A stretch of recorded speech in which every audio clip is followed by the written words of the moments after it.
Howdy, everyone. How you doing today? My name is Zach, Community Pay It Forward, Community Dare to Care, and the pACT channels. And surprisingly, I'm sitting here. That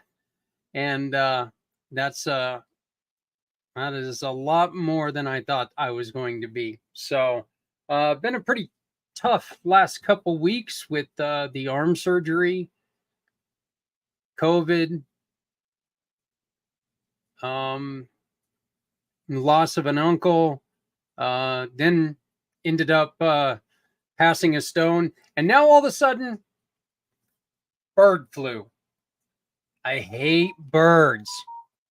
And so they gave me the flu. They know how much I dislike them, so they were like going, well, guess what, pal? We're going to give you the flu. And they did. Boy, did they.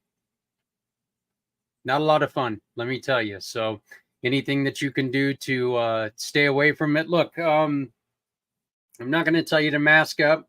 Not going to tell you to get vaccinated. And I'm not going to tell you any of that stuff. You are a free person. Do whatever the hell you want to do. Okay? Just be careful out there. All right? A lot of this stuff. And I found out, once again, in the last 2 months, how much it's not fun. And this is the second time, and I am fully vaccinated. I'll tell you right now, I'm fully vaccinated from the flu and COVID, and I've ended up with both of them. So, you know, and I would do it all over again. And I'll just tell you that right there. I would do it all over again, because if there's any chance that I could not spread it to someone that I love, well, that's what I'm going to do. So, this is December. And last year and this year, Stephanie and I have talked about it. And we've decided that this is the year of giving, or this is the time of year of giving, and this is the time of year of caring about people. So what we wanted to do is we wanted to take and make sure that everyone that we brought onto this program, give them a chance to do this again. So whether it was our very first guests, which were Bart and JR, to our last guests, which was Jeff and Stephanie, every single one of them, give them a chance to do this again. And it's very simple. Purchase a bottle of wine from Stephanie's link tree. You can see it right there below. Purchase a bottle of wine from her page, her link tree, and then you tell her who you want to, who you would like to support.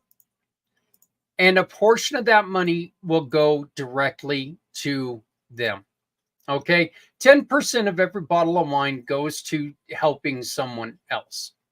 It's one of the reasons why I love One Hope Wines. It's one of the reasons why I love Stephanie like I do, because she is very, very similar to our program, to where every purchase can make a huge, huge difference. This is something we've never done before, so I wanted to bring this up. This right here is Stephanie's link tree. And you can see everything there, from the subscribe to their brand new journey on their new homestead that they're building, to going to our Facebook page, our Facebook group. Right here you have Hydro with Hope fundraiser, the Azizi Project fundraiser, Rescue Residents. You guys know that they've been one of the people that we have worked a lot with lately, and they've got a lot of things that are coming up You've also got the deals and discounts. Pandas Network fundraising. By the way, you will be seeing replay of the Pandas fundraiser today, because I unfortunately am not well enough to sit here and talk for an hour and a half. So we're just going to go on ahead and replay that and just kind of give you guys a chance to relive this.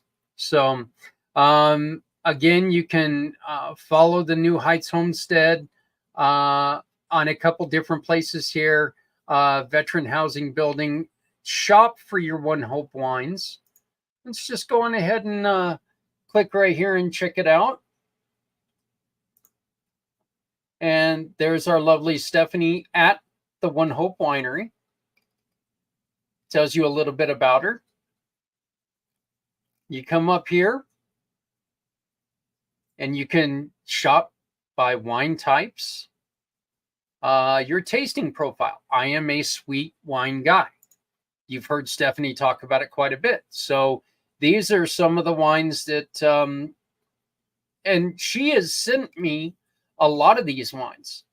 The Sparkling Moscato was one I really, really liked. The Vintner Moscato was really good. So, and as you can see here, $25 for a bottle of wine. That is really a nice price. Okay, $28 on a lot of these. Sparkling wines, you've got many different kinds. You got the shimmer bottles, which is just beautiful. I loved, and Stephanie sent us one of these for our wedding, which was really nice. I still appreciate that. But like, here's a bundle. Okay, you get all of these bottles of wine, and if you join the wine club, you get quite a large discount, as you can see. But every time you do that, 10% of the sale goes to somebody who needs your help, a small nonprofit throughout the community. What we would like to do, what I would like to make sure that you guys and gals take a look at, is just because they haven't been on our show yet, hopefully we're going to get them on our show. But just because they've not been on our show yet doesn't mean that we don't support them. Reach out to Stephanie. Reach out to her and have a conversation with her. And when you reach out and have a conversation with her, talk to her about some of the other nonprofits that they work with.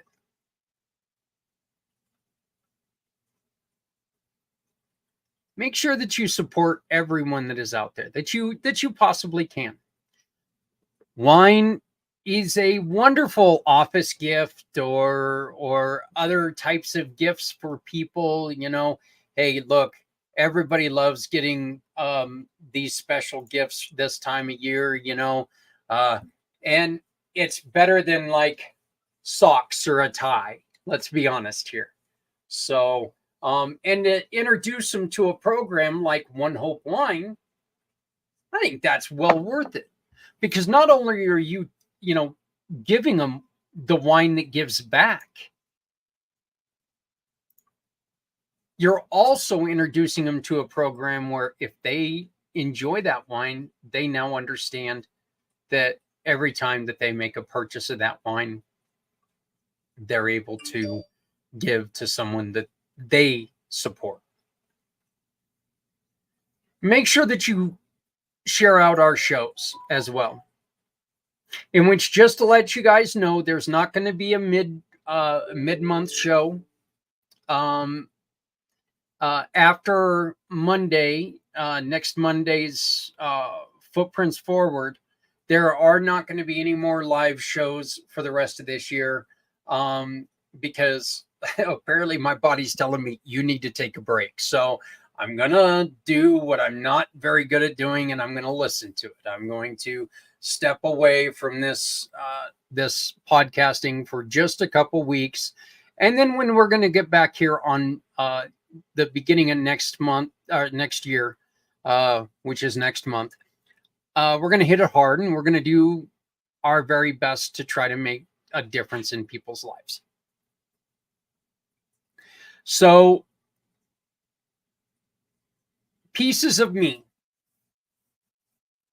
and the Pandas Foundation are two of the nonprofits that we really wanted to take and work with. And there are special reasons why we wanted to work with them. I have worked quite a majority of my life. I've worked with people with disabilities, and Pieces of Me is a program where it's basically just that, finding peace within myself. These are people. It was founded by Daniel. You'll get to meet Daniel and his cousin, and what they do is they do some wonderful things trying to help out people with disabilities. And Pandas, Stephanie has worked with Pandas for a long time because her oldest son has been diagnosed with Pandas. And the scariest thing about Pandas, folks, and please understand when I say this, they don't diagnose it very well. They don't diagnose that your child has Pandas. They're going to diagnose it as something else, and you got to be careful, because a lot of the drugs that they give a child, a lot of these autism drugs that they give these children, have the reverse reaction when your child has Pandas. So I'm not saying don't trust your doctor. That would be stupid of me to say. I don't have a law, or I don't have a doctorate. No. I don't have any of that. All I have is an opinion and wanting to help people.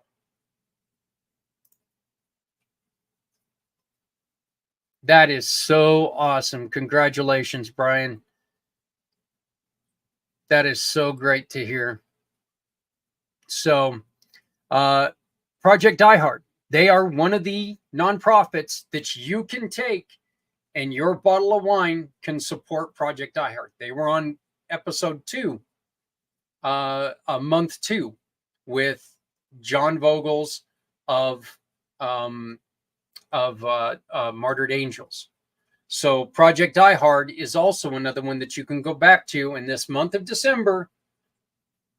Go back to all of the people that we've had on this show, and you can continue to support them. So make sure that you, and not only that, but Project Die Hard is also a community pay it forward mission partner. So, you can go there and help them by simply making your purchases count. But anyway, Pandas has always been misdiagnosed. It's quite often misdiagnosed, and they don't catch it. And so if you notice that your child's is having a problem with any medication, make sure that you tell the doctor immediately, okay? Don't think, and look, we're talking about your children here, so don't think that they're going to grow into it. It's okay to be overly excited if something happens wrong with your kid. You're putting a chemical into your child that your child's not used to having. So if there's something that's going on there that doesn't seem right, make sure you are very vigilant with it. Now, I'm not saying freak out and be calling the doctor every 10 minutes. I'm not saying any of that. Be vigilant. You got to remember, doctors are doing great work all over the country. Doctors are really trying hard. But unfortunately, we're learning more things about afflictions like Pandas. So what I'd like to do now is I'd like to go back and present you guys our show with Pieces of Me and with Pandas, Pandas Foundation. So please enjoy this past episode. If you have any questions, please go on ahead and put them on the chat, and I will ask and I will get your answer for you, and I'll send you an email giving you your answer. But here we go with this episode. Hey, everybody. How's it going? Wednesday night, which means pACT. Podcasting for all coming together. It is the first Wednesday of the month, so that means that it's one of my favorite days of the month. I get to spend a little bit of time with this lovely lady, I'd like to bring on Mrs. Stephanie Simons. How you doing, Stephanie?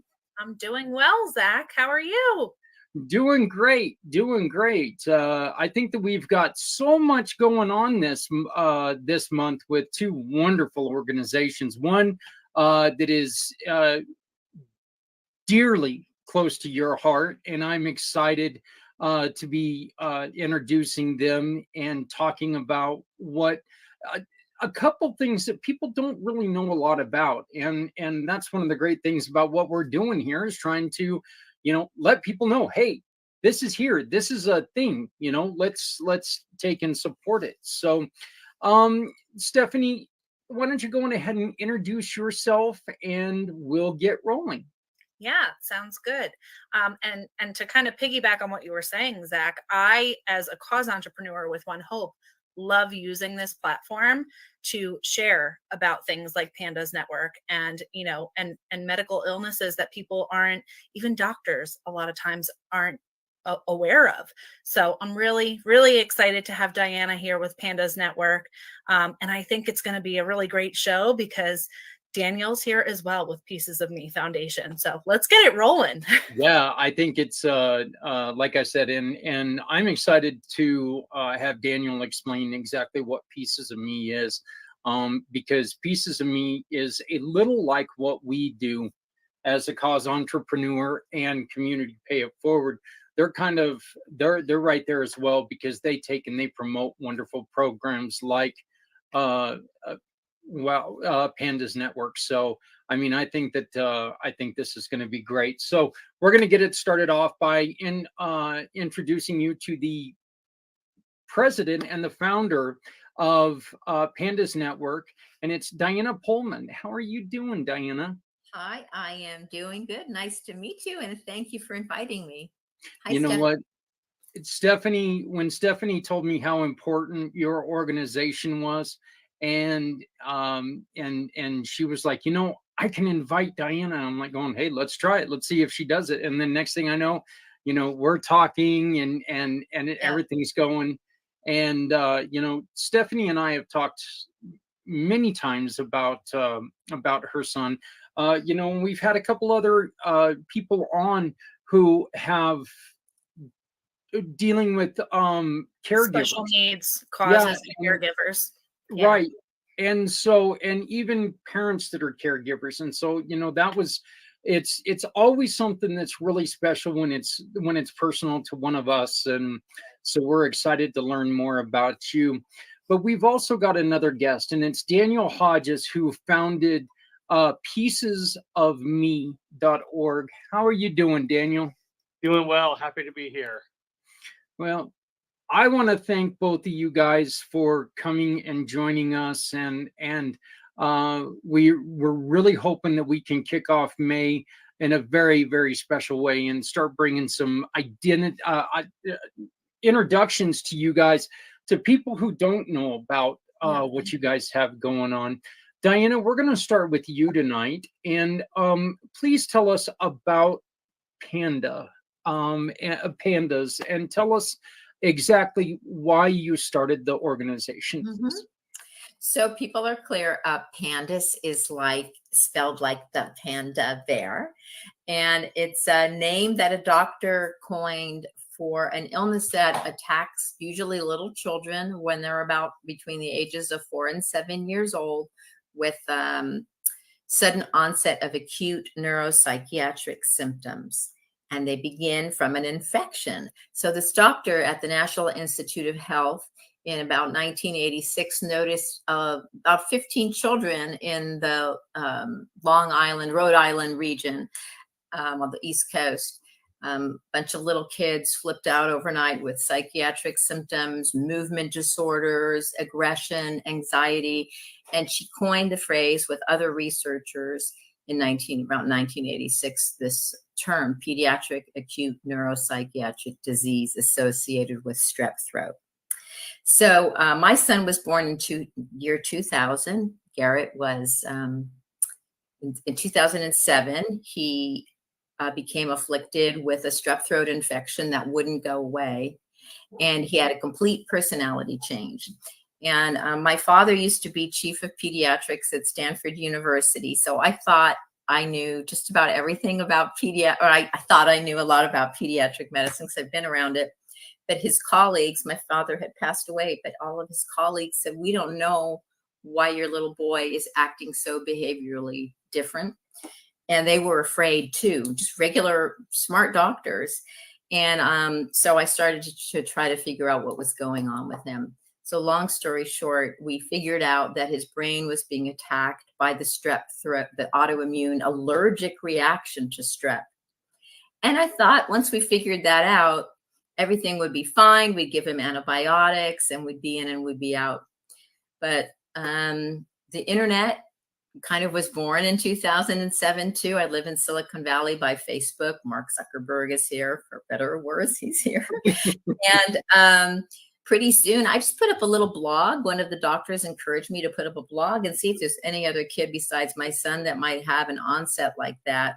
And much to our horror, within 30 days, we had 100 families coming to this blog saying, oh my God, it's not strep, my child, it's pneumonia, it's the flu, it's chickenpox. So I ended up flying to the National Institute of Health and meeting with a bunch of doctors, and we all got pretty nervous. And we realized that a lot of kids that were being misdiagnosed with autism or Tourette's or psychiatric disorders and were being put in institutions, were just having an untreated infection that was attacking their brain. So fast forward 15 years with my son, and my daughter also got sick shortly after my son. We started to realize that it was a genetic frailty, most likely, that some kids just are super allergic to some types of infections, and it creates a misdirected response and attacks the brain. So with treatment with longer course of antibiotics, with oral steroids, sometimes with a blood product called intravenous immunoglobulin, plasmapheresis, removing and cleaning the blood, we can get the kids back to a steady state. So I just, I thought I'd be in and out of it in a year, and now it's been almost, my kids are fine now, but sadly, the kids just keep coming. We have about 10,000 people visiting our website every month. We now have organizations in many countries across the world. And I was just contacted by the Karolinska Institute in Sweden, where they're having an outbreak of this. Probably, we're not sure if it's from COVID. And they're very concerned about a lot of the children in Norway and Sweden right now. So we have a national interest, but the research and funding is difficult to come by, and the parents really struggle. So PANDAS Network supports the moms in particular, because the kids are really behaviorally regressed for usually up to a year. What do you think, Stephanie? At least? Yeah, I feel like it took us several months to get out of that initial flare. Yeah, it's really, really scary. So we support, I talk to parents, like after I talk to you guys, I have a call with a family at 7:30 at night, and we have volunteers that help other families that call. We get at least 100 inquiries per month. I have a call with a family from Greece and South Africa the next day, but they just keep coming. So we have a lot of doctors on our website that are trying to help now, but the children have outpaced the capacity of the doctors. So we're not sure what we're going to do. So people like Stephanie, keep helping us raise money, and we have conferences, and we're trying to educate doctors as fast as we can.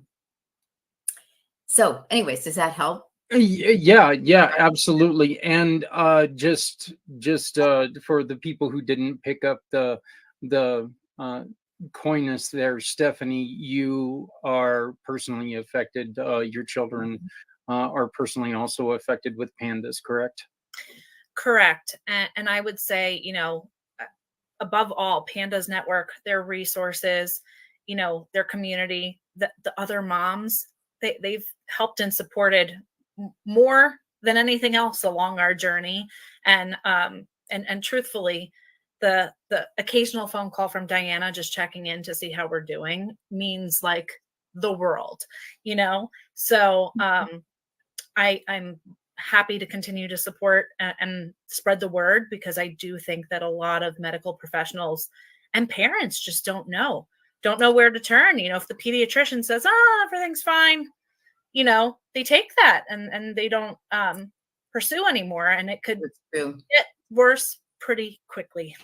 So The biggest thing that we've been working on that we can finally report to you, we're really happy about, was doctors didn't believe that strep throat bacteria in particular. We decided from a research angle, because we had like $5 million, that was it, from national government money. They did, since it's a rare disease, relatively rare. We say 1 in 200 children have this, which to me is not rare, but apparently it is. And so we had $5 million essentially, and we decided to just focus on strep throat bacteria. How can it open the brain and not kill you? If you get an infection in your brain, you can die from that. How can an autoimmune process not injure you, but torment your brain? So we finally figured that research out with Columbia University. It was just published, and people can see on our website under events, we're having a webinar to talk about this research next Thursday on May 11th. And so we'll start being able to educate doctors about this research. And I think that'll really help doctors feel less afraid to treat. They didn't believe that an infection could torment somebody and not cause them to die. So anyways, we're really happy about that. And the last thing I'll just say is I've persisted for 15 years because I wanted to see if the children, when they became adults, if it would stop, if the illness would stop. And I would say there's a 50-50 chance. I followed 200 children now for 15 years with some researchers, and about half of the children are getting sick again when they're getting older. So we need insurance coverage, and we're working on that so that kids can get lifelong treatment if they need it. I got a really interesting question. In my mind, at least, it's interesting because as a child, I had strep throat all the time. Why? What is it that causes certain kids to get it and others to not? That's a great question. We're not quite sure. We think it has to do with genetics. So the families that have PANDAS tend to be to have autoimmune diseases from mommy or daddy, or grandma or grandpa had a disease called rheumatic fever that was very deadly, strep, right? So it seems to be like an allergy. Some people are super allergic to peanuts. Some people are super allergic to grass. We just seem to not be able to handle strep well, and apparently other infections as well. So there's this whole new field of medicine that have started from our beautiful children. I'm happy, but I'm not happy, called the study of many forms of autoimmune encephalitis. Encephalitis is infection to the brain. So there seems to be like probably about 1 to 2% of the population gets, well, I'll say about 1% of the population can get autoimmune encephalitis. So an allergic reaction to, could be thyroid, it could be thyroid disease, it could be a benign tumor on your chest or in your ovaries for women, or can create this autoimmune reaction that attacks the brain. It's a whole new field of medicine that most of the people have an autoimmune disease, or the mommy or the daddy does. And then they're allergic to some aspect of these infections. Along with you being contacted by the people from across the pond, there comes some good news with that as well, because they're going to be working with some of your partner, some of the people that you've been working with, right? Didn't you and I discuss that there's going to be some research that's going to be shared, and hopefully it's going to help?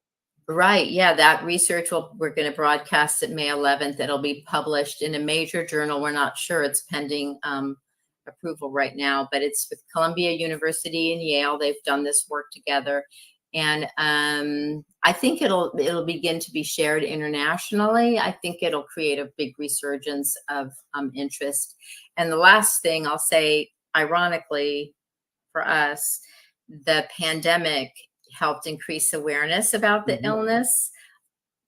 When this paper is published and it's begun to be shared in journals and in lecture halls and things like that, the parallels between long haul COVID, people who are suffering pretty badly from long haul COVID, and PANDAS, how it attacks the brain and the immune system is quite similar. So yeah, we're excited. I think that we're going to really have a lot of breakthroughs in the next decade. I hope that I am not necessary in 10 years. I'll be 70 in 10 years. So I want to retire and not do this anymore. So. Man, you know what they say, 70 is the new 50. So, you know, I mean, you're doing just fine. Oh, no. You guys have been doing some remarkable things and have some remarkable results, but it's not inexpensive for the children, is it? Or for the families? No, I mean, Stephanie could speak to that too. Like for my children were very acute in their onset. Some children are less acute than others. Like my son was so confused, almost like a person with dementia or Huntington's disease or Alzheimer's. He couldn't understand up from down, and he would try to run out in the front of cars or tried to climb the roof to get in the front door. I mean, he was completely confused at 7 years old. And same with my daughter when she was 7. So for us, we had to move quickly and do intravenous immunoglobulin, and that for each of the children, we had to do it twice. So it was, 10 grand for each infusion, and then you pay for the nurse. And anyways, we had to sell our home and a lot of things to take care of it. So it's out of pocket was about $100,000. Yeah. What are and this is, unfortunately, this is just something that more people are being diagnosed with it, right? I mean, sadly, yeah. The traffic to our website never stops. Is this one of those things that kind of like, and I don't want to sound really ignorant here, but back when I was young, a kid was acting up, he was a pain in the butt. Now we've got a name for that, and it's called autism. There's Is this a new thing or an old thing? So yeah. Was it misdiagnosed before? Was it something that parents were seeing before and they just weren't recognizing it because I mean, nobody had heard about it? That's a good point because, partly that, yes. I think a lot of children that we thought were acting out just had this syndrome for sure. And we also think, unfortunately, that it's increasing. We think that some of the bacteria, because of global warming, I don't know, I'm not an infectious disease expert, but we do think that the veracity of the infectious processes is more intense. So it was happening before, but we think it's happening a lot more than it was. So when I spoke to the Karolinska Institute from Sweden, they were afraid. Yeah. And they said, we've never seen, these are 70-year-old experts. They've seen a lot of things in their life. They said, we've never seen anything like this. And it was happening before, but not with the frequency and with the intensity. So it's kind of like global warming. It's not good. Is it really kind of one of those things that, somebody can take and look at it and say, hey, thank God somebody's finally starting to pay attention to this, and we're finally starting to get the diagnoses for these things so we can start researching them and we can start doing better? Or is this just one of those things that it's not happening fast enough? It's not happening fast enough. And the National Institute of Health, we just met with one of the heads of the genetic and rare disease division of the National Institute of Health. And he said, until I see this new research, we're not giving you one penny more of funding. So we've had to fight for the last 15 years to get the funding. We're hoping this new research will open the floodgates, but we have to have a formal meeting with them. Okay, well, let me ask you this then, and this is something that is just frustrating. They say that they're not going to give you a penny more until they see the the research and everything. Yet without the money, it's really hard to do the research. Well, that's why the guys at Columbia University and Yale, they were my neighbors here in Palo Alto. I knew that God, I hope you don't mind me using the term, put me right next to Stanford with these guys where they were my neighbors. They were postdoctoral students getting their PhDs, and they watched what was happening. And they are young men in their late 40s now, since it's been 15 years. They were in their 30s, neuroscientists, and they said, we'll study this and we'll commit to it. So they've spent their personal time, these guys at Columbia and Yale, just working to keep it going on a shoestring budget. $5 million goes really fast in 15 years. Yeah. But they did it. So yeah, it's been a fight, but a bunch of the doctors have stayed together with these two young men that are neuroscientists, like killing mice and looking at microbes and microscopes for many years to figure this out. So we have about 100 doctors that are extremely committed and focused.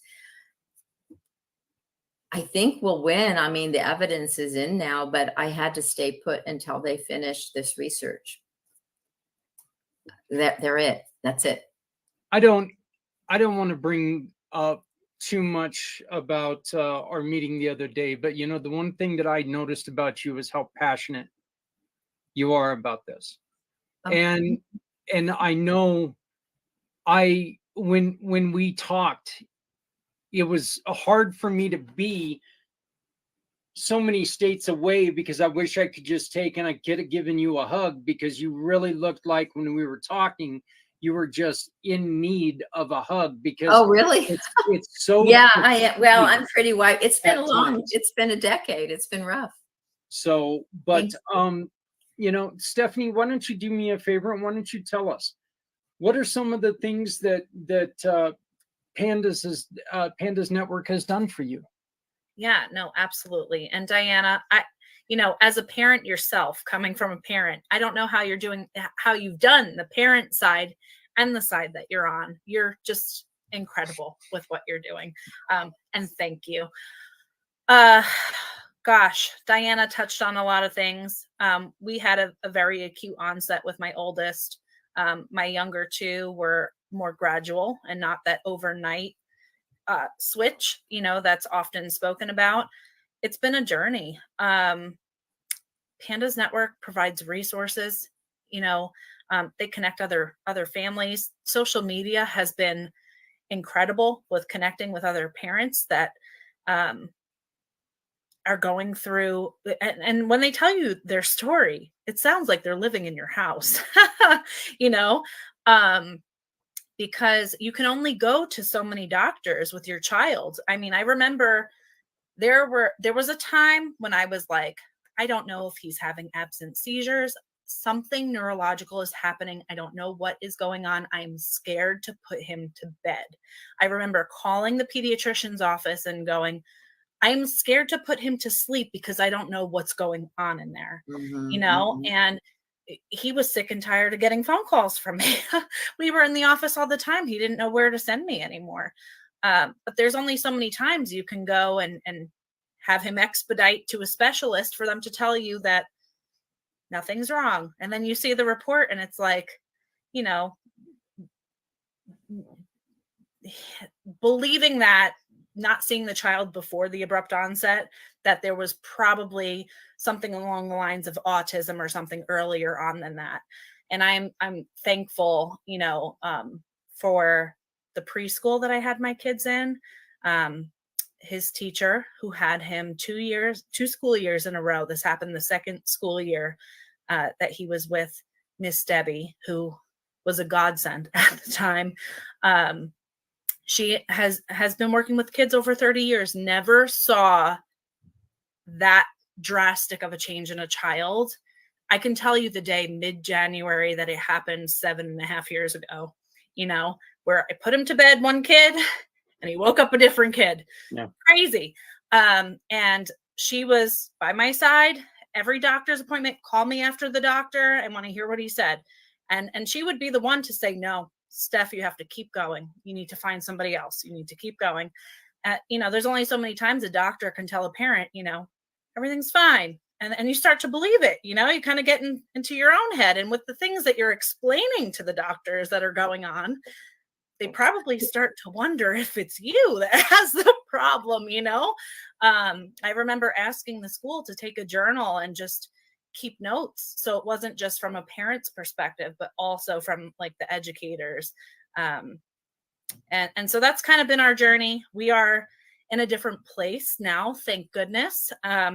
Not 100%, but every day, I'm just thankful for the progress that we've made. And truly, Diana, I'm so glad we reconnected recently, because I was like, you need to be on this show so we can tell more people about this. Well, thank you. And One Hope Wine, your fundraiser has been really fun, and has raised quite a bit of money to help us keep our, our website going and our conferences going. I really appreciate your support and not deserting us. Lots of times parents, their kids get better and they move on, and you've really been loyal, and I really appreciate it. I was gonna say really quick, Stephanie, what you were articulating that I didn't do very well is that the psychiatrists who understand child development have been defending, many of them, not all of them, defending against the immunologists or the neurologists who say we can't find anything in the blood. And the psychiatrists and the psychologists and social workers have been saying, you gotta keep looking. Children don't change overnight. So these people in the psych field and the psychology field and sociology field, school teachers, have really encouraged the researchers to keep going, the neuroscientists. So it's been a battle between two styles of medicine, Yeah, it's ladies, I just got to commend you, because as a Stephanie, we've taken in a foster son with autism, and I've never dealt with anything like this before. And so it's a completely different world for me, not knowing anything about a child that has different needs. My kids, I always tell people all the time, I had two sons before that, yeah, they could be a pain in the ass sometimes, but this one has a reason for being a pain in the ass every once in a while, and he's got different needs, and so it's weird when you come at it and and Stephanie, like you said, there's times that you feel like you're being defeated because you got people telling you, well, they feel like they're degrading you on what you're doing, and it's like, all I'm trying to do is raise this child. Well, and Daniel, your next guest, could speak to this, but having resources, that's what we've worked on for the last 15 years. Like I have a stack. Well, this is only 3 books. We have about 15 different books to help parents and educators handle the children. So learning to help children that become disabled mentally, maybe permanently, a few of them do, or helping the parents not feel completely lonely and scared and isolated. That's the hardest part. I think the mothers in particular give up their jobs a lot and to take care of the child, and they become very, very isolated. I certainly did. Yeah. And so having resources like Daniel, I don't know everything Daniel's going to talk about, but having resources, so it's a lifeline. Yeah, Daniel, why don't we go on ahead and bring you in right here, and why don't you go on ahead and give us a little bit of a rundown on Pieces of Me? Absolutely, thank you. So I was born blind, and I have a connective tissue disorder called Ehlers-Danlos as well, which took until I was in my 30s to get diagnosed. And so I can empathize on with so much of what has already been discussed tonight, even though it's a different condition, so many of the experiences are common. Everything from the dismissal from the medical community to, hoping that Google actually does something productive when you're searching for resources, because, you're certainly not going to get all the information you need from the medical staff. And so a few years ago, I was hanging out with my cousin who had recently had a child with an unexpected limb difference, and she had run into the same thing. They had been completely blindsided, as it were, at the hospital by the limb difference, and had no useful information to share with Christy. And I said, this is happening all over the place. It's happening regardless of what condition or disability you might be dealing with. It's a common thread. And I said, okay, cuz we can do something about this. Would you like to start a nonprofit? And she said, okay, sure. And so I was in between my first and second year of law school at that point. Neither one of us had money to throw into this.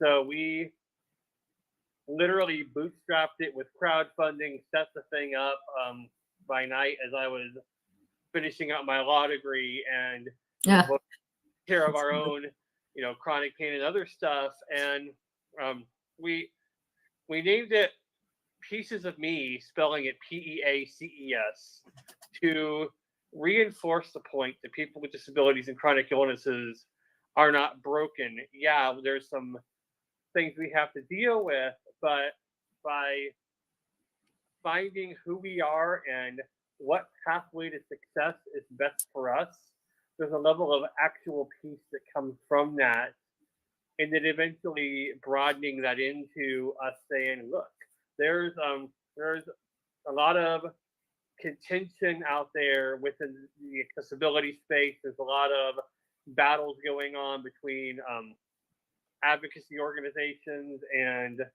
businesses, and we are trying to cut through that and show that access and inclusion are benefits, not just for us, but for everybody, and that they actually lead to greater profitability, greater inclusion in a meaningful way, greater cohesion, and that it doesn't have to be accomplished by burning something to the ground. We can instead bring people together and share solutions. So, an example would be, as Diana already mentioned, if you're diagnosed with a rare disease, it's really hard to find a community of people who share that experience. So we view our role as helping people find the resources, the network, the community they need that can share that experience. But then we try to take it further as well. If you have a child with pandas, for instance, you've learned a lot about navigating the healthcare system. You've learned a lot about advocating for your child. And many of those lessons are just as applicable for a parent with a child who has a completely unrelated condition, who is trying to figure out, how do I deal with the microaggressions that come from being dismissed by the medical staff? How do I broaden the conversation so that when I bring my insights in, I'm not being dismissed out of hand, but we're having a better conversation? Diana, Stephanie can teach people that based on their own experience, as can I, as a guy who's dealt with so much of the stuff myself and with my kids. And it doesn't necessarily have to be the same condition. So we're trying to build a community where insights are shared, where new insights are created by looking at things through the lens of, okay, here's some common experiences. What can we learn from this? How can we take this knowledge and expand it so that we're not stuck in the same vicious circle talking about things that we were talking about 20 years ago, but we're actually moving the conversation forward. That sounds wonderful. I The want to know what you do. That sounds really great. the truth about all this is one of the worst things for people out there is just not knowing. Yeah. And feeling like they're alone, because one of the things that we discuss quite often is, look, as advanced as we've become, and as many people as there's been in the history of the world, there's very few things that somebody else has not gone through. But with what you're doing, Diana, you're giving them, and you as well, Daniel, you guys are giving them a pathway to understand it a little bit better, and they can cross that one bridge by visiting with you, and they can learn a little bit more so they can get to another bridge and gap that bridge so another person can cross. Yeah, and let me share a couple of quick stories with you. The first is I missed out on grades 7 through 11, full stop. I was supposed to be homeschooled, but my parents couldn't find resources that were accessible for me that didn't require me to do things with my eye. I just couldn't do anymore. And no one said, hey, every state in the union has a school for the blind. No one said that? Nope. Nobody, nobody, white canes, Braille, any of that. So I didn't have access to any of that until I was a few months shy of 18. And I don't blame my parents for it. They did what they could, but it was an obvious flaw in the system. And so, yeah, somehow I made it into and through college and into and through law school. And I count myself very blessed to have made it. But I can't escape the reality that right now, there are parents fighting right now for their children to be able to access, say, Braille instead of large print. There are parents out there who are being told, like mine were, oh, your kid has this disability. All they're ever going to be able to do is cane chairs, like mine were. That's what I was supposed to do when I was a teenager, is just concede that I was meant for manual labor. And the other thing that I think we do, and we're learning to do so well, is we're trying to draw people who are not themselves impacted, employers, allies, family members, into the conversation, break the stigma so that we can talk about difficult things, because that's where real understanding comes. And an example of this is several weeks ago, I was sitting down talking with one of my friends who's a couple of decades older than I am. And we've known each other for a while. And he said, Dan, I've seen you do all this stuff. I know you could do technology and whatever, but I don't think I'd hire you or any other blind person to build a house. And I said, okay, well, let's talk about that. Because I happen to know blind people who are really good with power tools and really good with design and wow. do it. And so I said, okay, tell me more what you think has led you to that conclusion, and let's break it down together. And by the time this exchange had taken place over the next several minutes, he said, I still have to see it to get it and believe it, but I'd be willing to see it. I'd be willing to change my mind. And to me, as somebody who spent most of my adult life in some of your hardcore advocacy organizations that was always looking for a fight, to say, wait a minute, I had a choice. I could have jumped down his throat and said, you're an ableist and you're closed-minded and all these things. Or I had a choice to draw him in with genuine curiosity and kindness and have him share his thoughts with me so that we could dispel them together. I am firmly convinced that the latter is what's going to get us to greater access, greater inclusion, and making sure every person and every family has the support they need without feeling like they're Daniel should work at the White House. You know, Daniel, Yes, I'll actually second that. I was in a meeting. I was in a meeting last week where they were talking about what my foster son can do and what he's going to do and what his future looks like. And there were all these restrictions that were put on him. And Mm, I'm sitting there and I looked at him and I said, "Why are we putting restrictions on him?" "Well, mm, this is what he's testing." And I'm like, "So your tests have never messed up." I said, "You know, if you're doing anything, you're giving a kid an excuse, you're giving a kid a reason why he doesn't have to try that hard because nobody's expecting anything from him. And and Let's challenge them." let's be honest. Most humans live up or down to our expectations. Hmm. The fact of life.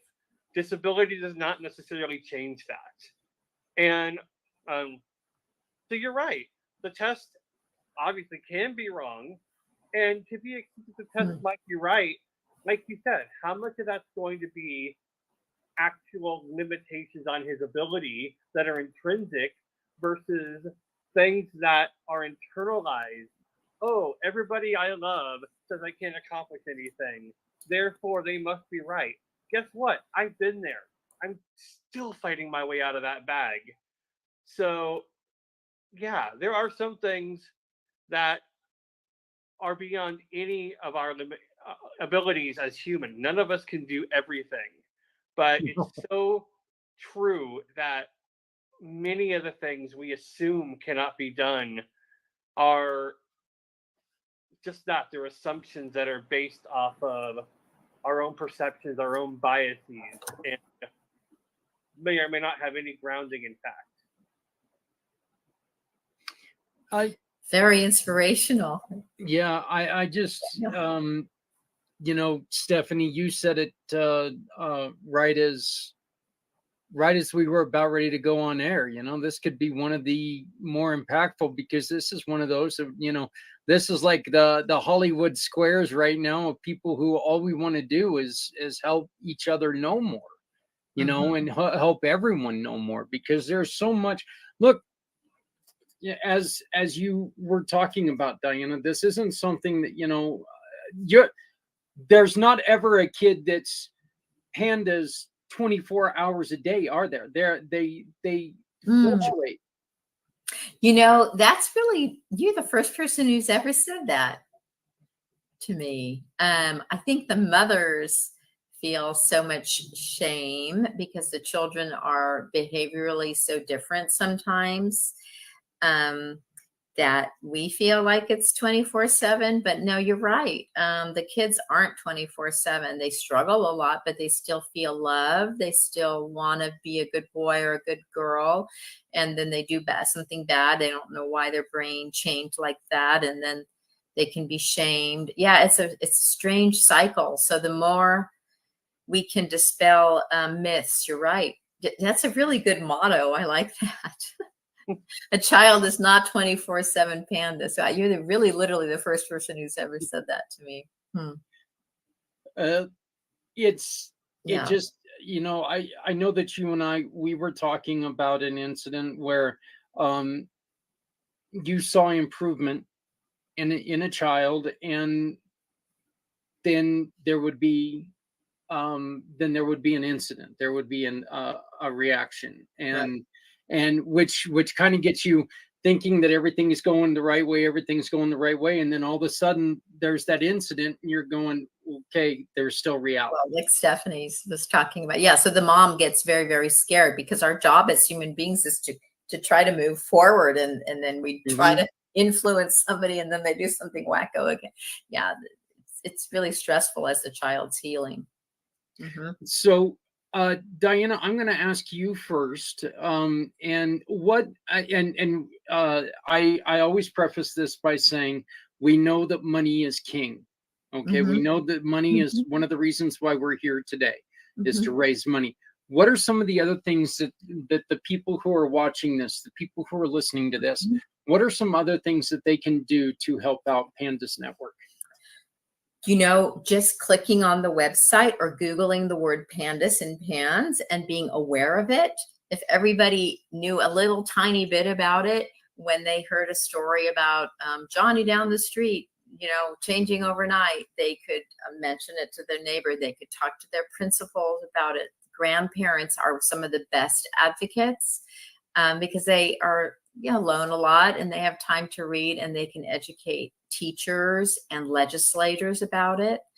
And really just talking. It's wonderful. That's why the internet's so beautiful. But people can help just by talking about it at their church, talking about it in their book groups with other women at school, the guys at the Lions Club or whatever it's called. Is that what they're called? Not the Lions Club. What's it called? The men's clubs, the hunting clubs and stuff like that. They can just talk about it. When word gets around, it will increase awareness and then acceptance, and insurance companies eventually will cover costs, and children will get treatment quickly, and then they're better in 3 months instead of 3 years. Well, Yeah, we will do everything that we can do to make sure that we're going to raise awareness, because this is like you said, look, if people don't know, they can't support. If people don't know what's going on, they can't help. I was just going to say, we have had I haven't done this, but other parents have gone to legislators in their states and had enforced insurance coverage for the children, and we're just starting that process in California. There's only 12 states in the union, and what we're seeing that cover it for insurance for pandas treatment, and in each of those states where there is coverage, the insurance companies keep getting out of it or sidestepping the coverage. So the more people talk about it, any good lawyers, we would love to talk to you to help us push it through. Yeah, it's just kind of a damn shame that, I always tell people, look, insurance companies don't become billion-dollar operations by giving away money to everybody who needs it. So, they're going to try to find any way out of it. But Diana, I want to thank you very much for joining us. Daniel, let me ask you the same question. Yeah, so I would say the baseline is we're looking for people to be part of the virtual community. So a great way to do that is, following or joining our social groups. We're on LinkedIn, Twitter, Instagram, Facebook, and we're always looking for volunteers. So some of the easier ways to do that, if you have a story that you want to share, great. If you have some resources that you think would be beneficial to others, let us know. And then there's a link to my personal calendar, last I checked, on our website, which is pieces, PEACES of me.org. And you can also find me at Daniel Hodges JD on LinkedIn. And I would love to talk with whoever has a question, wants to share ideas, whatever. And this extends to whether you're, like Diana was saying, a social club, an employer, a healthcare team, whatever it is. The standing offer is, if you would like for me or somebody from the team to create a roundtable, confidential roundtable, where we sit down, we say, look, what happens here stays here. We're going to take whatever questions you have about disability, accessibility, inclusion, whatever. And I'm going to start off assuming and knowing that if you're here, your heart's in the right place. So don't feel like you have to walk on eggshells. If it comes out indelicate, so what?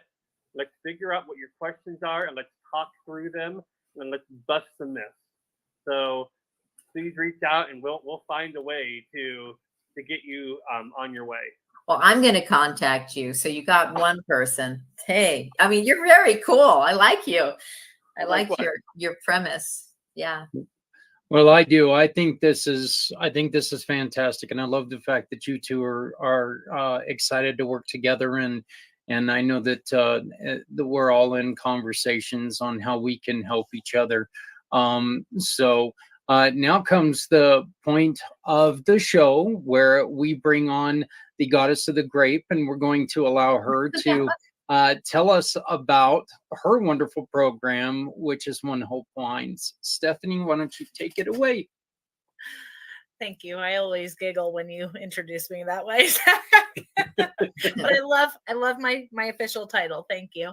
Hi everyone. If you are watching for the first time, I hope that it's not the first time, but if you're just catching us for the first time, my name is Stephanie Simoes, and I have been a cause entrepreneur with One Hope for a couple of years now. What that means is I basically raise money through wine for really incredible causes, like the two causes that we just highlighted. We have donated as a company over $9.7 million to date, locally and globally.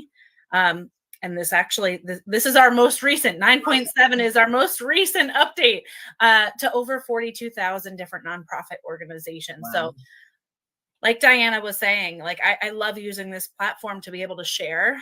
And over the years, people have connected me with, I have a friend who has a child that's going through this. Do you know anything? I've seen you share about pandas. And I would say, connect them with me. That's why I'm sharing and I'm doing this. Connect them with me. And many times I direct them to Pandas Network on Facebook, pandasnetwork.org. And, I always say, like, I'm here to support and listen. I'm not a doctor, but here are some resources that might help speed up your process. So through One Hope Wine, our main pillars of giving are for clean water, ending hunger, health, and education initiatives. But in addition, 10% also goes to these incredible causes through this event. So thank you for sharing that, Zach.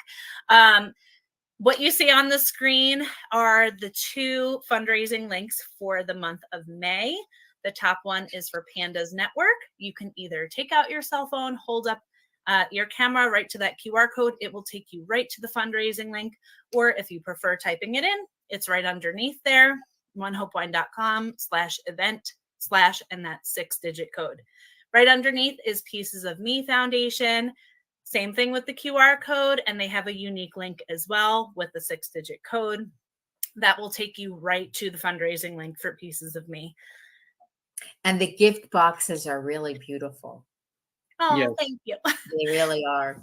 And fun to get in the mail. And, and shipping is fast. I always say it's a great way to pour a glass of wine and know that you're doing, some good at the same time. And Zach, I don't know if you have any wine on deck for yourself tonight, but I thought briefly introducing our new wine collection would be really fun. And if you're not opening a bottle, I'm not telling you. How many bottles do you have there? I actually hate to say it, Stephanie, but with the head issues I've had today, probably not a good idea to drink, but these are what we are going to be talking about. And hopefully the second half show, we will be, I will be sampling them, and there's an easier way for us to see them. There we go. What's with the pretty ladies on the bottles? Yeah, so I'm going to dive right in. So Her Story is our new wine collection. It's our newest Italian collection that literally just launched the first of this month. So what is Her Story collection? The Her Story collection is made of 3 Italian wines created to honor women throughout history who have made significant contributions to society. The collection was founded by a group of female entrepreneurs who are passionate about both wine and women's history. So Her Story offers 3 types of Italian wines: the Primitivo, the Rosato, and the Prosecco. But we're going to start with the Prosecco, which is the bubbly. Zach, if you don't mind flipping to that one. Yay, thank you. So Prosecco is a type of sparkling wine that's produced in the Veneto region of Italy using the Galera grape varietal. It's known for its crisp and refreshing taste. The Her Story Prosecco is a crisp and refreshing sparkling wine with notes of green apple, pear, and citrus. And some suggested pairings for this wine would be a fruit and cheese plate, seafood chowder, lemon cake. Think light, fun, bubbly. It's really refreshing for this time of year. Do I chill this one, Stephanie? Yes, you want to make sure you're serving that cold. Good question. Thank you for that, Zach.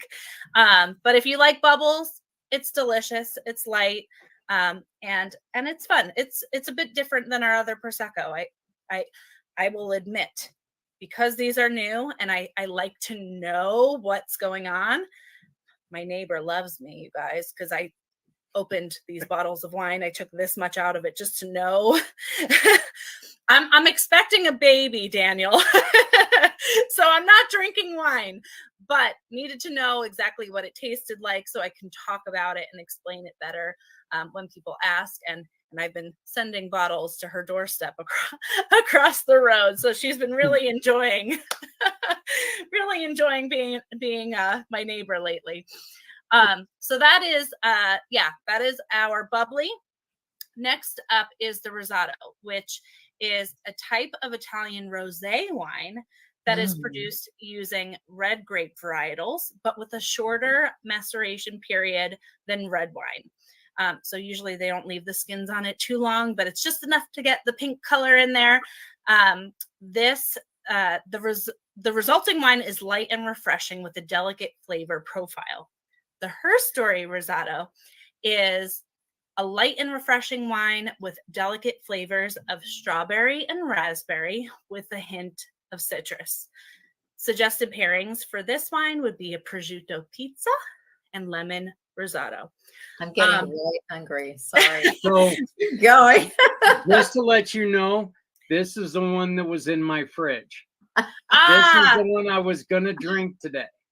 Well, I expected that one to be sweet, honestly, and it's light, crisp, and delicious. It's not. I wouldn't say it's sweet, but seeing like the strawberry and raspberry, I wasn't sure, how sweet it would be. But I would say it's delicious. It's not like our other rosé wines. They all kind of have a little bit different in flavor, which varies depending on where the grapes are grown. So makes sense. I saw cherry candy and I'm like, yeah. And then last but certainly not least is the Primitivo, which is a red wine grape that is primarily grown in southern Italy, specifically in the region of Puglia. And I don't know if I'm pronouncing that right, though I am Italian. The wine produced from this grape is known for its full body and rich flavors, which with hints of spice and black pepper. 1968 DNA testing revealed that Primitivo and Zinfandel are the same grape varietals. So that's a little fun fact in there. The Her Story Primitivo is a full-bodied wine with rich fruit flavors such as blackberry and plum with hints of spice and black pepper. Some suggested pairings for this would be lamb and pasta puttanesca. So I know we started off listening to Zach and the delicious dinner he was making, and now we're talking food again. I haven't eaten yet either, so yeah, green chili and now all these wonderful wines, and I love seeing the cherry in all of them. So yeah, well, I can't wait for you to sample it, Zach, and hear your feedback on what you think. But the Her Story collection is an exclusive collection. So this collection is exclusive to Wine Club members. However, if you've watched the show before, if you sip and gift throughout the year, Wine Club, it's a no-brainer. It doesn't cost anything to join. You save with discounts on your wine purchases and get 3 to 5 day shipping to your doorstep. I know Diana can attest to that. It's pretty fast. And it's totally flexible with quantity and frequency. 4 or more bottles of wine, the more you buy, the more you save. Think of it as like the Amazon subscribe and save for wine. You get all the perks and there's no cost to be a member. So do you have a special Mother's Day wine? We do have a happy Daniel might Mother's wanna go. Day. For Yeah, me? No. we have a bubbly. Yeah, that's shimmer etched for Mother's Day. And there's still time. You know, tomorrow's the last day for guaranteed delivery.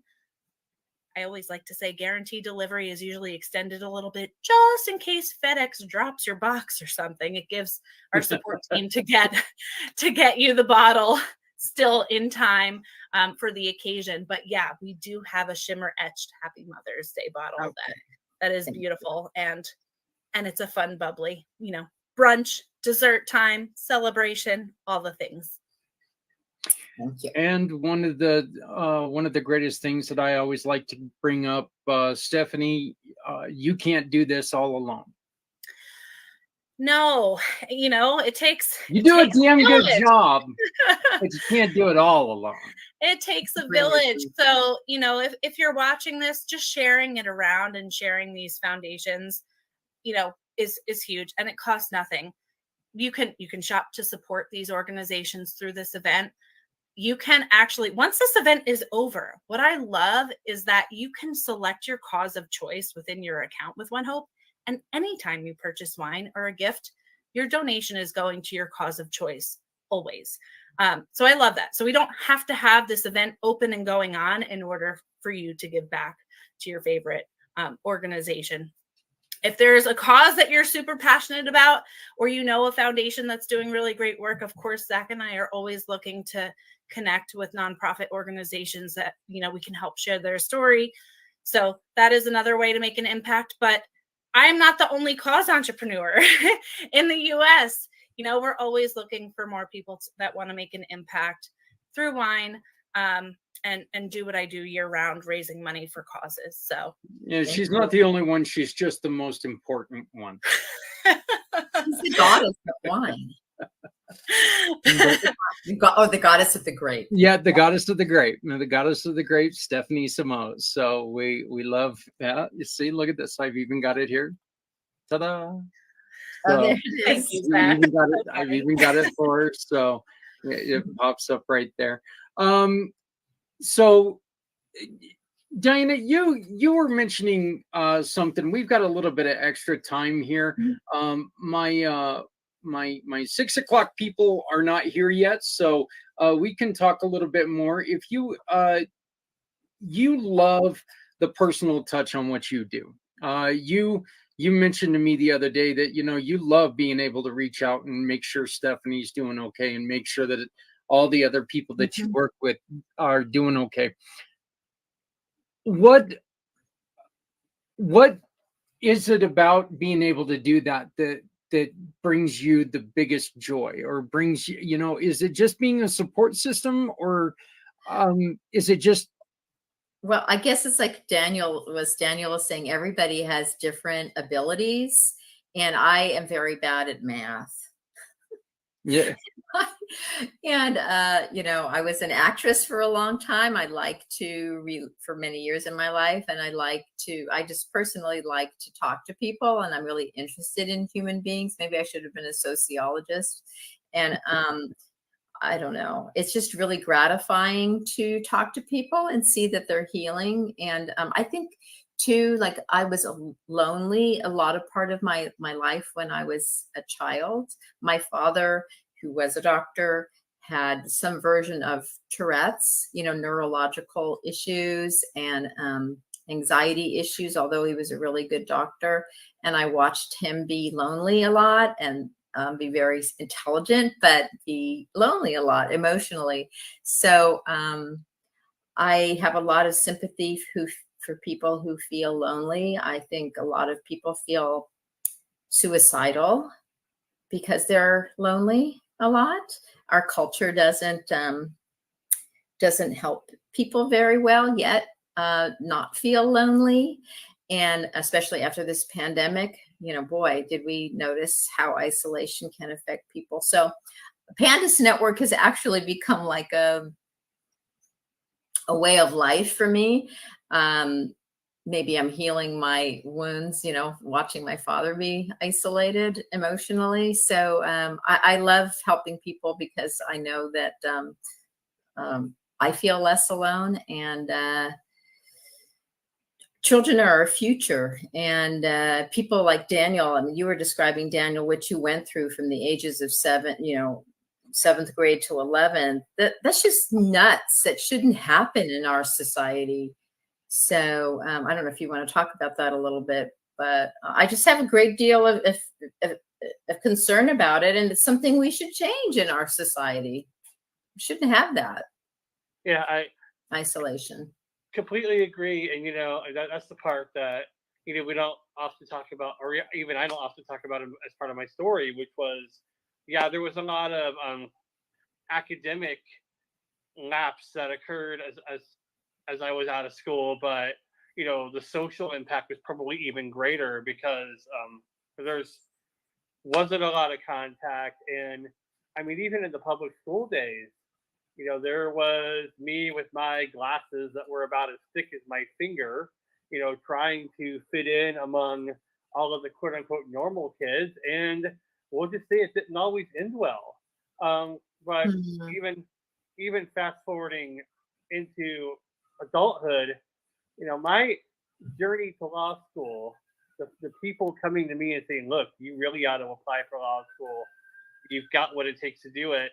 That came about a month after my divorce was finalized. And about 6 weeks after, about 8 or 10 weeks after I was started recovering from a major hip and femur surgery. And a lot of um, um, a lot of what I've done kind of goes back to that point of, on one hand, there's a lot of work involved, and building an organization from the ground up during the pandemic, because we officially incorporated on April 25th of 2020. Great Oh, time to watch anything.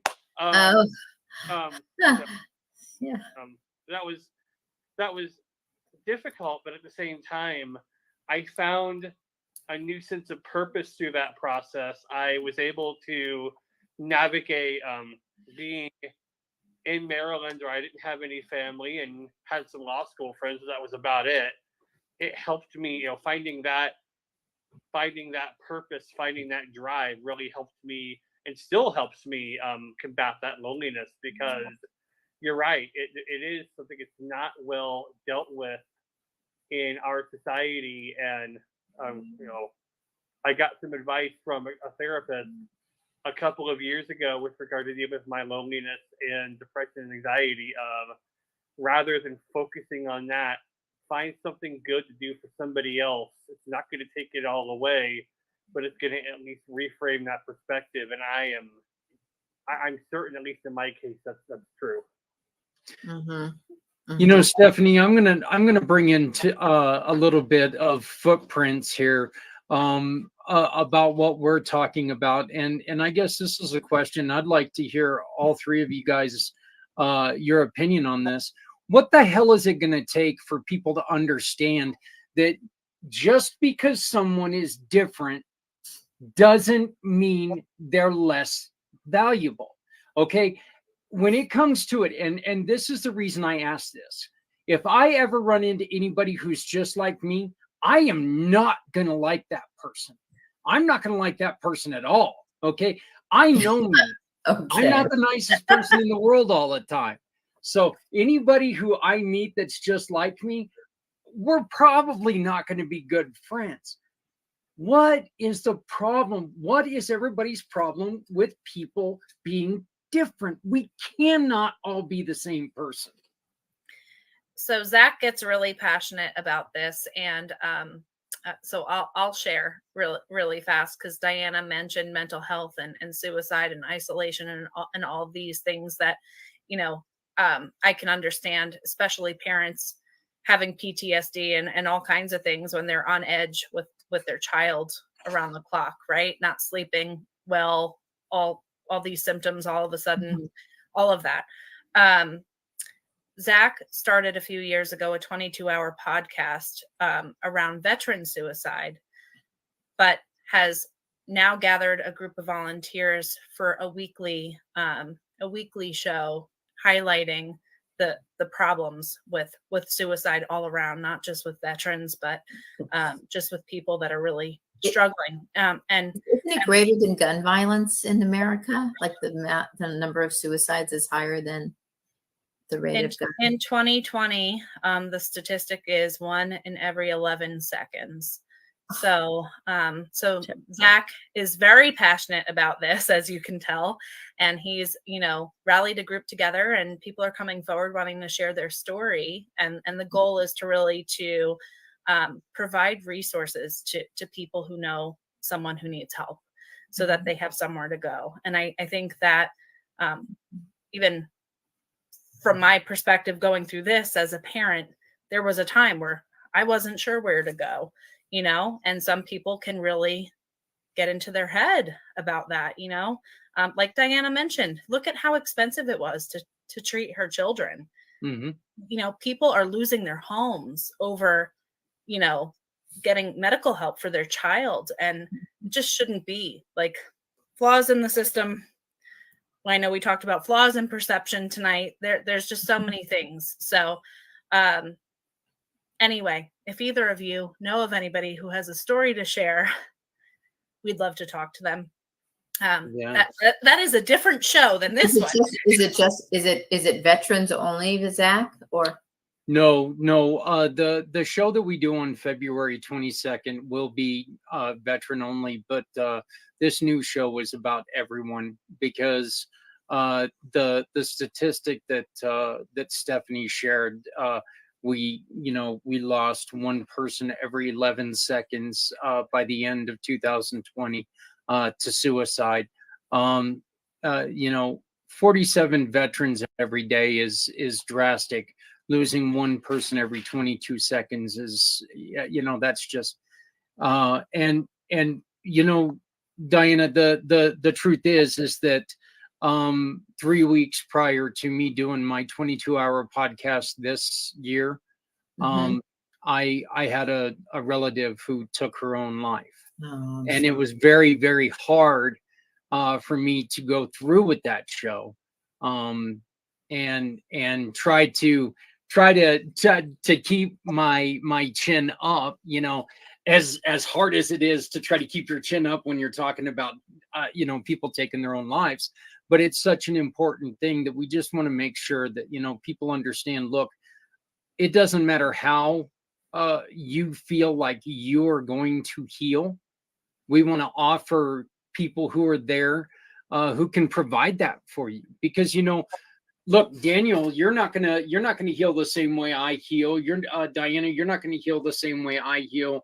We're all gonna heal different. We want to make sure that we're talking to people all over the world that it doesn't matter what they do. The kumbaya circles, or sitting around and talking, or medications, whatever is your thing, we want to make sure that we've got it out there. This is a perfect example of parents who look, being a parent nowadays is a hell of a lot harder than it's ever been before, because you don't know if you're sending your child off and never going to see him again.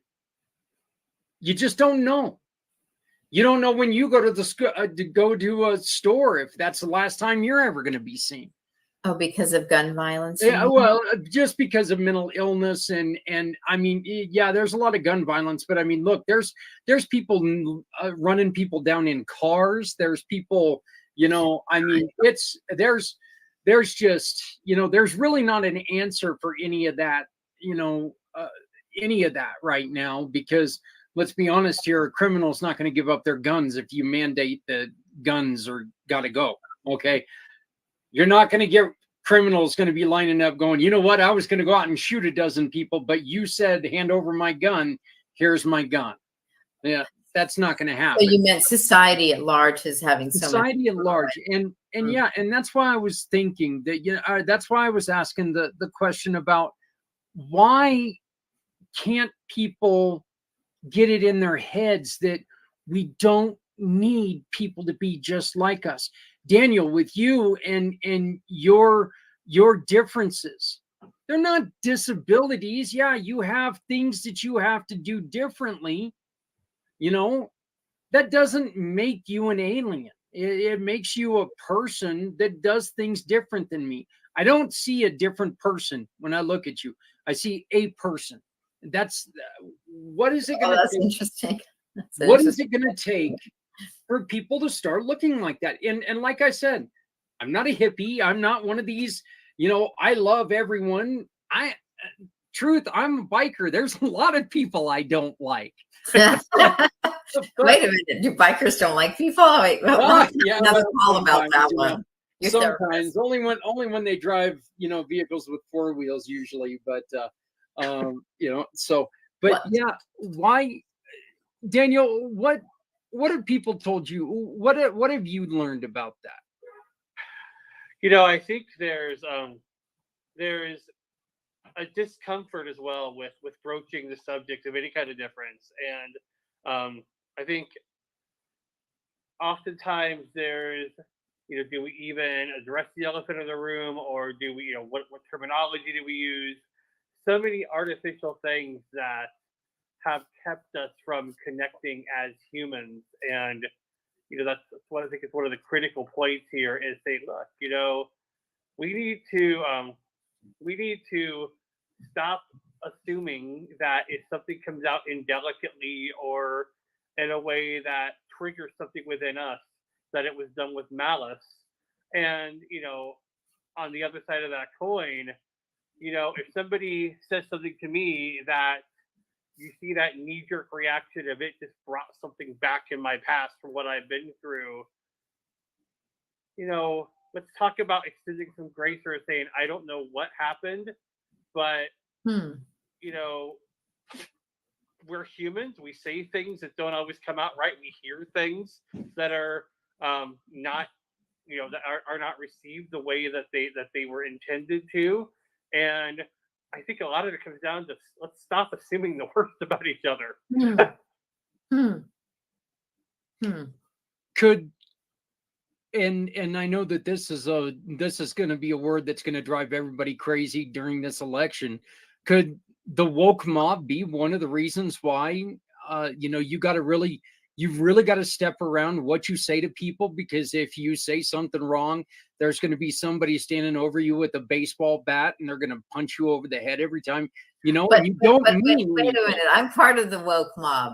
I consider myself to be a part of the woke mob. So I think it's bad people on either side. I think No. I think that either way you can just overdo it. I Right. really Right. do, because like Daniel was saying, if you're sitting there and you're going to, you're going to say that somebody, is with lack of a better word here, blaspheming against somebody, and that's not what you intend on doing. Yeah.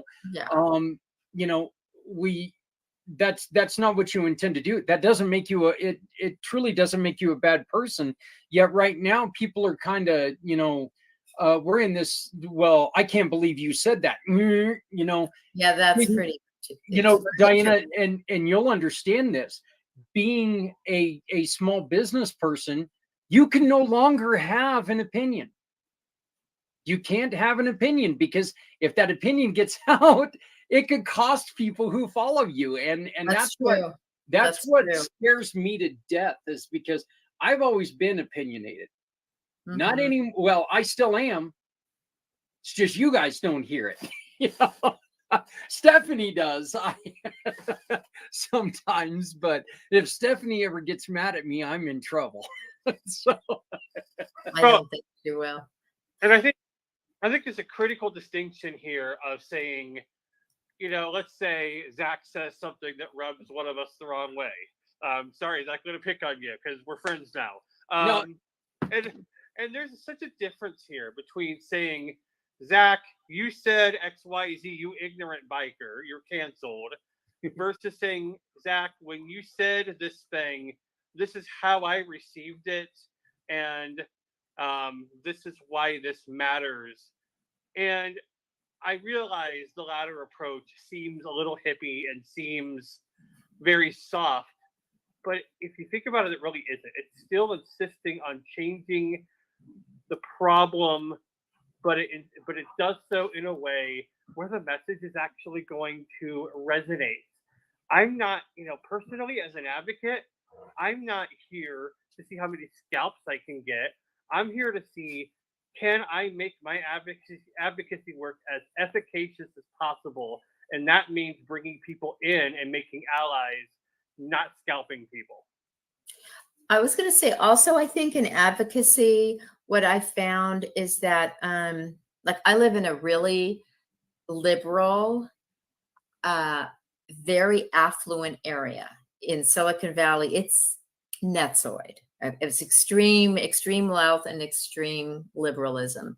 I'm a moderate and not wealthy, but anyways, I've found that in advocacy there is an attractive quality because you're fighting for the underdog. Or me as a mother, I had to fight for the rights for my kids to get medicine, and it's stressful and painful.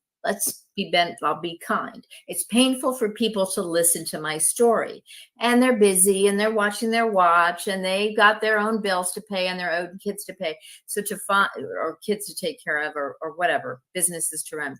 So it's a really tough area to create. What Daniel's doing with these chat groups and you're doing, Zach, are exactly what's needed, because people don't want to listen. They've got their own burdens, and hearing a painful story is time consuming and they don't know what to do. So they just walk away. It's tough. It's hard work dialoguing and trying to figure things out.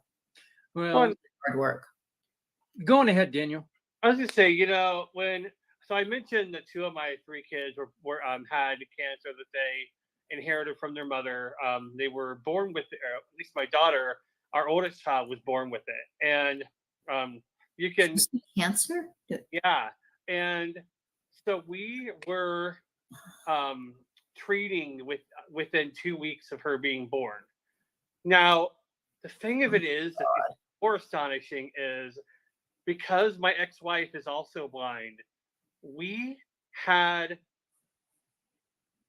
all kinds of hurdles we had to overcome just by virtue of the misconceptions the medical staff had prior to her being born and shortly thereafter, that presented just as much of a hurdle as beating the cancer itself.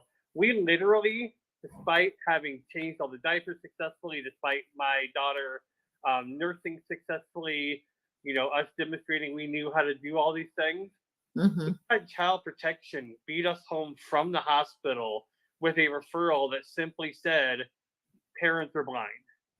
So we had to deal with that and pray that the CPS worker actually meant what she said when she said, "This is ridiculous, I'm on your side." And oh, by the way, we have a whole other new hospital we have to deal with.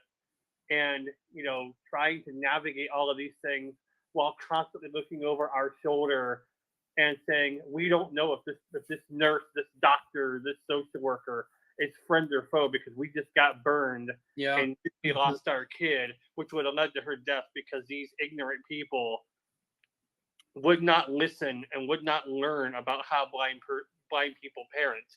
But I made a decision a while back, and I said I can hold on to that and I can continue to be angry about it, or I can remember that and remember it's still happening today, but forgive the people involved and move on, and at least in that vein, not for their benefit, they don't know one way or the other, but because it's going to bring me peace and because it's going to make me a better advocate. Because then I can say, look, this is happening right now, but we can change it, and we can do so in a way that brings knowledge and not vitriol. But it's a really hard thing to do. But it's one of the reasons I'm so passionate about talking about this, because it's not something that is often brought out into the open. Stephanie, what he was just talking about, that's something that you and I heard when we were interviewing people who take care caregivers, is that every once in a while parents just get so overwhelmed with things that they're wondering, oh my God, who's going to say that I'm a bad mother? Who's going to say that we're doing wrong with our kids? That's exactly what, what he experienced, is that, and that to me, like I said, Daniel, that to me, what happened to you should have never happened. Because you don't have sight doesn't mean you can't be a parent. Okay. That's just, I know people with plenty of sight that shouldn't be parents.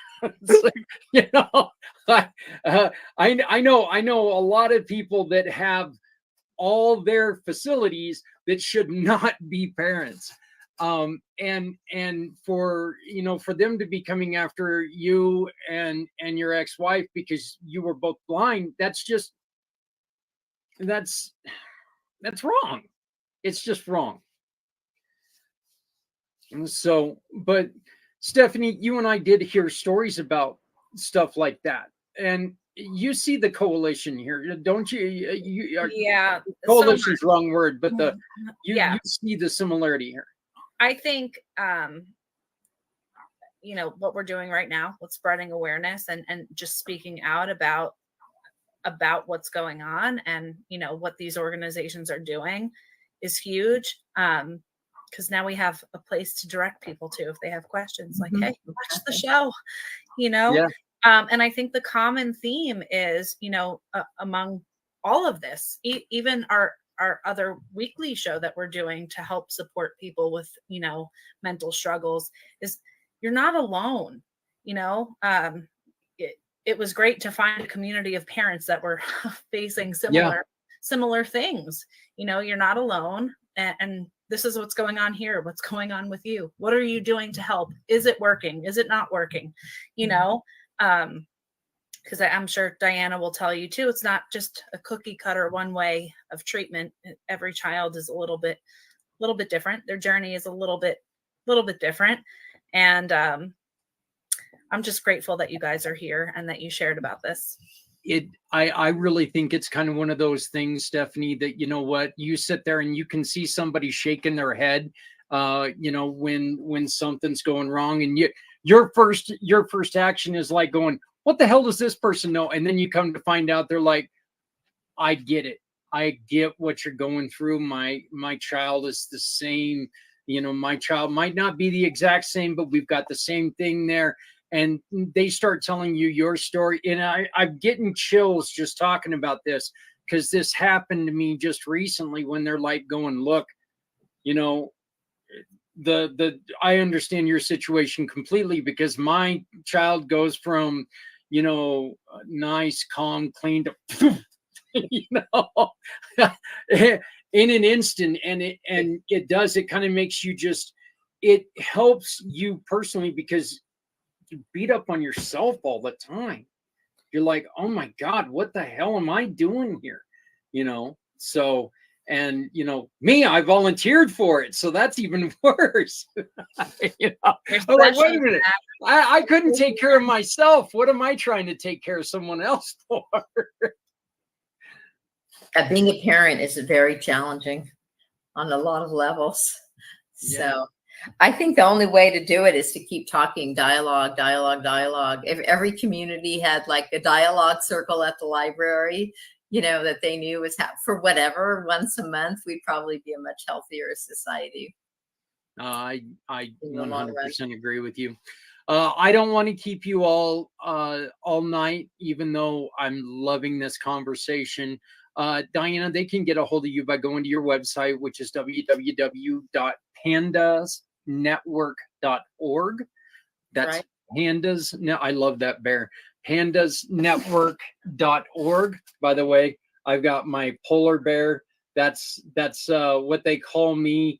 That was my writing name, so I got polar bears all over my desk. So, because I'm that guy that I would rather ride when it's 40 degrees out than when it's 80. Okay, I was on my motorcycle when it was 40 degrees. I was more comfortable. So, but so you're polar bear, got it. Yeah. So when I first met my president of the VFW Warriors, he looked at me and he said, "Boy, you must have polar bear blood in you." Oh, there you sucks. go. So, but that's what you get when you ride up to your motorcycle and it's snowing outside on your motorcycle and it's snowing outside. People look at you a little funny. So, Yes. but pandasnetwork.org. Diana, any last words that you would like to share with people?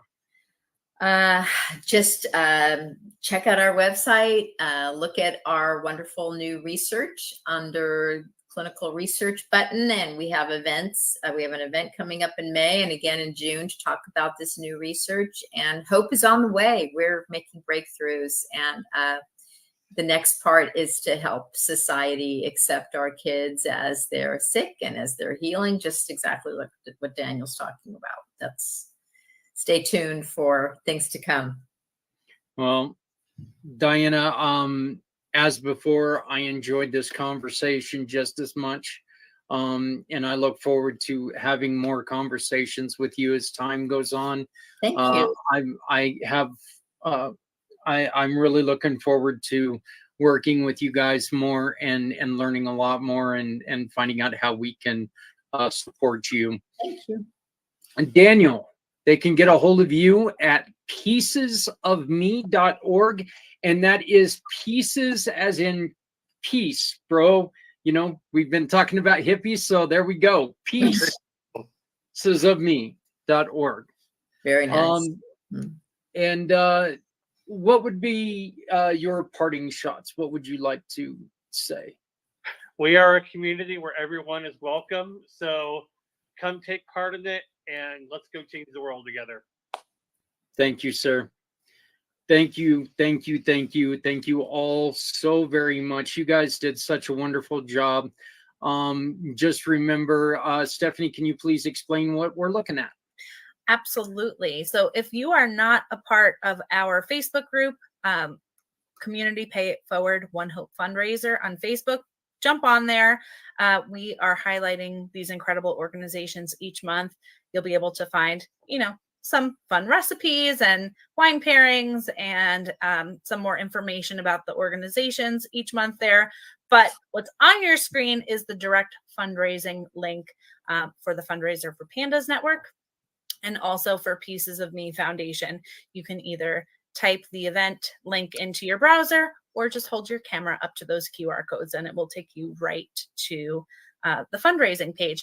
And what is on your screen is my link tree. Those links are also on my link tree. So if you want to visit me there, all my socials are there. You can connect with me, on social media, Instagram, all the things, and the fundraising links and the Community Pay It Forward One Hope fundraiser is right at the top of that page. Well, once again, we had to throw it out there. It's the goddess of the grape. That's Stephanie Samos. And we're getting pretty close to where we got to be on the Stephanie watch, aren't we? Yeah, I am due at the end of next month. So I told Zach, as long as I'm not in the hospital, I will be here. But, second half of June might get a little sticky. I'm not quite sure, when this little girl's going to decide to make her grand appearance. So exciting. Well, Stephanie, did you want to go on ahead and run through the wines one more time real quickly, or do you got to run? Yeah, no. So definitely check out the Her Story collection. You know what, Zach? I actually have the bottles here too. So if you want to take a break, I know you've been prompting and showing photos, but here is the Prosecco. I don't look like a drunk or nothing. Here is the Rosado and the Primitivo. I also have here as well. Like I said, Wine Club is really the best deal. And truthfully, you can set the frequency for as little or as often as you would like, depending on, how often you sip and gift and give. So really just a fun way to support your favorite cause. I want to thank all three of you guys. You guys, again, this is, these shows are so important because of the work that you guys do.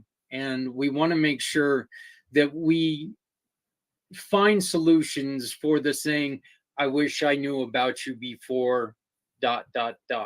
We can only do that when you out there help us. Tell people about the great work that Diana's doing. Tell people about the great work that Daniel's doing.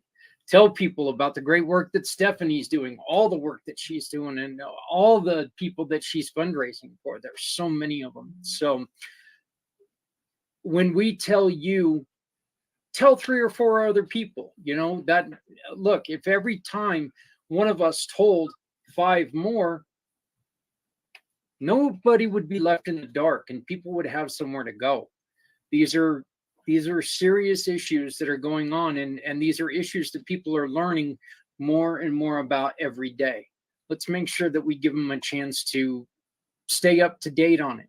Let's make sure that if somebody's got a child that could possibly be suffering, we have a way to help them out.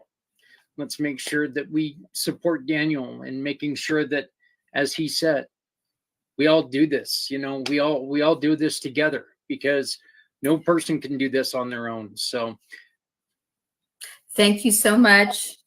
well, Diana, thank you. Stephanie, thank you, my dear. Daniel, my brother, thank you. I hope you guys all have a great day. You So- too. Thank you. Thanks a lot. Yep. We'll see Goodbye. everybody.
The one thing that I remember about that show, a couple things was, one, seeing, looking back at towards the very end of Stephanie's pregnancy, and now the goddess has her little princess, and everything is all good, but the emotion of that show was just so present, because there was so much love there for different people going through different things.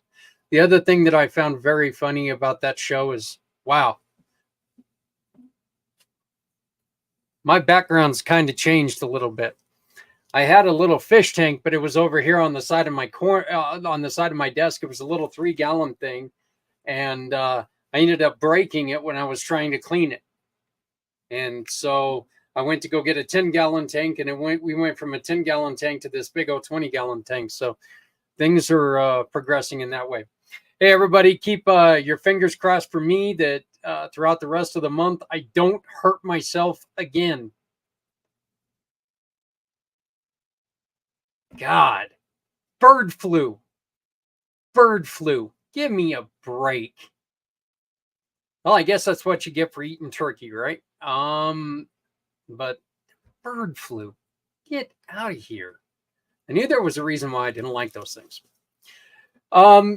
Stay tuned with us, because starting in just about 3 minutes, we have this week's episode of Footprints Forward. And this is a fantastic story.